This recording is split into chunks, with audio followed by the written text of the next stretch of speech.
Social media ഇപ്പോൾ തുറന്നു കഴിഞ്ഞാൽ കംപ്ലീറ്റ് രേണുസുധിയുടെ വാർത്തകൾ മാത്രമേ ഉള്ളൂ. അവരെ തെറി വിളിക്കുന്നു, വിമർശിക്കുന്നു, കുറ്റം പറയുന്നു. രേണുസുധിയുടെ മകനായ കിച്ചു വന്ന് പറഞ്ഞ പ്രസ്താവനയുടെ അടിസ്ഥാനത്തിലാണ് ഇപ്പം റീൽസിനകത്ത് കംപ്ലീറ്റ് ഈ രേണുസുധിയെ തെറി വിളിക്കുകയൊക്കെ ചെയ്യുന്നത്. ഇതേ കിച്ചു ഇതിനു മുമ്പ് ഈ രേണുസുധിയെ സപ്പോർട്ട് ചെയ്ത ഒരാളാണ്.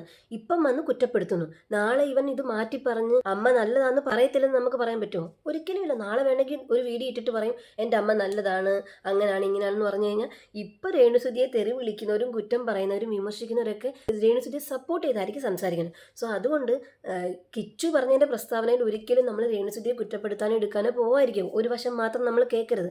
അത് മാത്രമല്ല, ഈ കിച്ചു തന്നെ ഇതിനു മുമ്പ് പറഞ്ഞിട്ടുണ്ട് പുള്ളി ഡ്രഗ് അഡിക്റ്റ് ആയിട്ടുണ്ട്, അതിൽ നിന്നെല്ലാം കൂട്ടുകാരാണ് രക്ഷപ്പെടുത്തിയെന്നൊക്കെ. കിച്ചു എന്ന പയ്യൻ ഈ ഒരു അമ്മയ്ക്കെതിരെ ഒരു ചെറിയ രീതിയിൽ കുറ്റം എന്ന രീതിയിൽ ഇങ്ങനെ സംസാരിക്കുമ്പോൾ ഇവൻ ഇങ്ങനെ കുറ്റപ്പെടുത്താനാണെങ്കിൽ നേരത്തെ കുറ്റപ്പെടുത്തിക്കൂടായിരുന്നോ? ഇപ്പം വന്ന് ഇതിനു മുമ്പ് അമ്മയെ സപ്പോർട്ട് ചെയ്തിട്ട് ഇപ്പം വന്ന് അമ്മയെ കുറ്റം പറയുമ്പോൾ അത് എന്താണ്? വല്ല റീച്ചിനും വേണ്ടി ചുമ്മാതെ എന്തെങ്കിലും കഥ പറഞ്ഞിറക്കുവാണോ പയ്യൻ? നമുക്കറിയത്തില്ല സത്യം പറഞ്ഞാൽ അവിടെ എന്താ നടക്കുന്നത്. നമ്മളെല്ലാവരും സോഷ്യൽ മീഡിയയിൽ എന്താണ് കാണുന്നത് അത് കണ്ടാണ് നമ്മളെല്ലാവരും പ്രതികരിക്കുന്നത്, അല്ലേ? ഇത് സംസാരിക്കുമ്പോൾ തന്നെ പലയിടത്തും കിച്ചു പറയുന്നത് എന്താണെന്ന് നമുക്ക് തന്നെ മനസ്സിലാവുന്നില്ല. ആ രീതിയിലൊക്കെ കിച്ചു സംസാരിക്കുന്നുണ്ട്.